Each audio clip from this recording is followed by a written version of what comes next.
नमस्कार दोस्तों। आज हम आपके सामने एक नया टॉपिक लेके आए हैं, ग्लूकोज की संरचना के पक्ष में प्रमाण। आपको पता है कि ग्लूकोज की जो संरचना है उसमें 6 कार्बन होते हैं।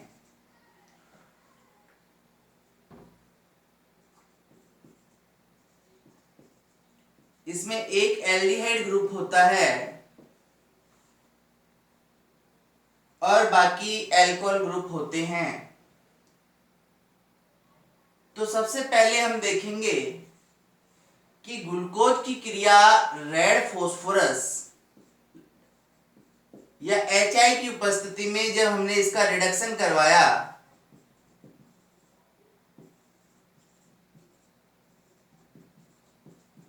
तो हमें प्राप्त होगा CH3CH2 का होल 4 CH3।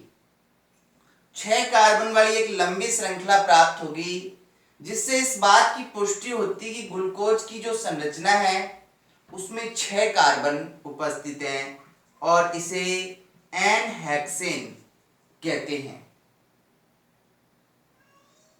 दूसरी चीज आती है वह हमारे पास HCN से क्रिया, हाइड्रोजन साइनाइड से क्रिया। ग्लूकोज की क्रिया यदि हम HCN के साथ करवाएं तो ये हाइड्रोजन साइनाइड है। तो आपने देखा कार्बन और ऑक्सीजन में ऑक्सीजन की विद्युत ऋणता अधिक होती है, ऑक्सीजन पर नेगेटिव, कार्बन पर पॉजिटिव चार्ज। ये बॉन्ड टूटेगा, इस पे नेगेटिव, इस पे पॉजिटिव चार्ज। तो H इसके साथ और CN कार्बन के साथ जुड़ेगा तो हमारे पास नई चीज ये प्राप्त होगी OHCN, CH CH CH2 OHCH 4 और 5 CHOH OH OH OH और CH2H। ग्लूकोज साइनोहाइड्रिन क्या प्राप्त होगा? ग्लूकोज साइनोहाइड्रिन प्राप्त होगा, जो इस बात की पुष्टि करता है कि ग्लूकोज के अंदर एक एल्डिहाइड क्रियात्मक समूह उपस्थित होता है।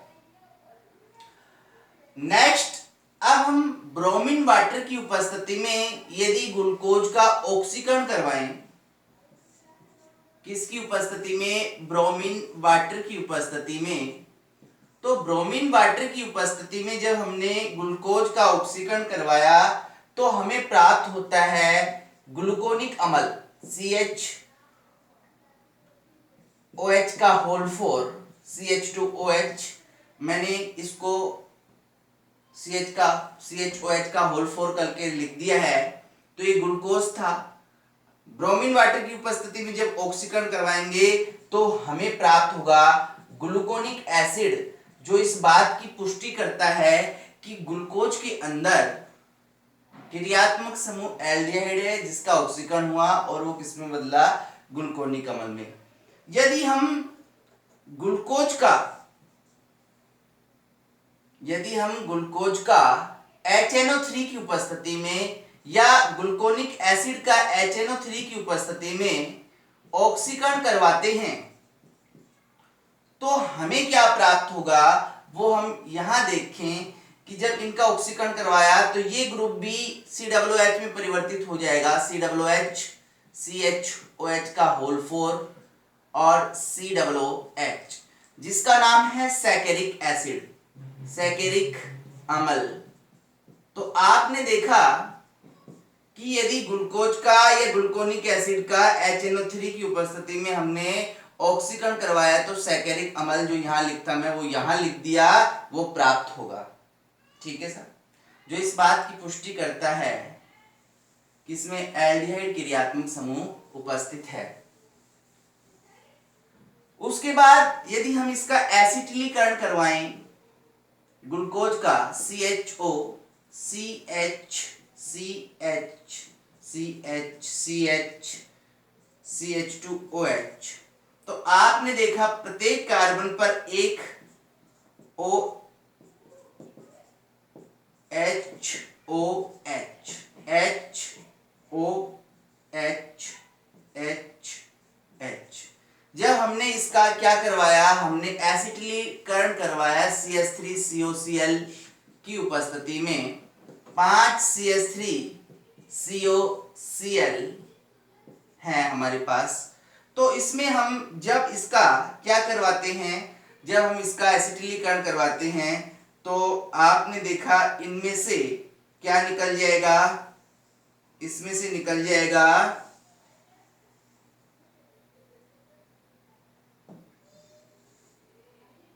जहां पर भी आपको OH दिख रहे हैं उसमें से आप क्या निकाल दो, H निकाल दो। और जब आपने ये चीज निकाल दी तो हमारे पास प्राप्त होता है CHO,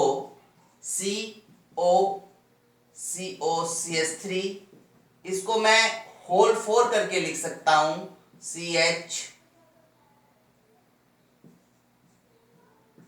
और CH2OCOCH3।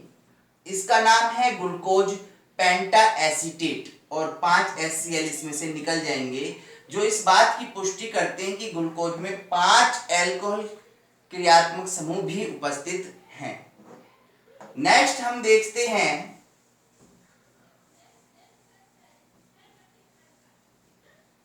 ग्लूकोज की क्रिया यदि मेथिल अल्कोहल के साथ करवाई जाए। ये मेथिल अल्कोहल है और ये आपका ग्लूकोज है, और ग्लूकोज की क्रिया जब हम मेथिल अल्कोहल के साथ करवाते हैं तो हमें प्राप्त होगा CHOH का होल 4, CH2O और ये हो गया H2 निकल गया CH3। मैथिल ग्लूकोसाइड प्राप्त होगा, मैथिल ग्लूकोसाइड। ये मैथिल ग्लूकोसाइड जब प्राप्त हो रहा है मैथिनॉल की उपस्थिति में, जो इस बात की पुष्टि करेगा कि इसमें एक 1 डिग्री OH समूह उपस्थित है। ठीक है सर। अब नेक्स्ट देखते हैं, ये ग्लूकोज की संरचना है CHOH, CH2OH। यदि हम इसकी क्रिया हाइड्रोक्सिल एमीन के साथ करवाते हैं तो आपने देखा ये है हाइड्रोक्सिल एमीन, और इसके साथ जब हमने इसकी क्रिया करवाई तो इसमें से H2O निकल जाएगा और हमारे प्राप्त होगा ये प्रोडक्ट CHOH का होल 4, CH2OH, जो इस बात की पुष्टि करता है कि ग्लूकोज के अंदर एक एल्डिहाइड क्रियात्मक समूह उपस्थित होता है। ग्लूकोज में एक क्रियात्मक समूह एल्डिहाइड उपस्थित होता है। नेक्स्ट रिएक्शन हम देखते हैं टोलैन अभिकर्मक के साथ, टोलैन रिजेंट। तो ये हमारे पास ग्लूकोज है CHOH का होल 4, CH2OH, और जब हमने इसकी क्रिया टोलैन अभिकर्मक जिसका नाम है सिल्वर ऑक्साइड के साथ जब हम इसकी क्रिया करवाते हैं तो हमें प्राप्त होता है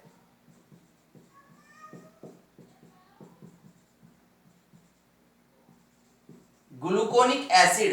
एल्डिहाइड का ऑक्सीकरण ये कार्बोक्सिलिक एसिड में कर रहा है, तो ग्लूकोनिक अम्ल प्राप्त होता है, जो इस बात की पुष्टि करता है कि ग्लूकोज में एक एल्डिहाइड क्रियात्मक समूह उपस्थित होता है।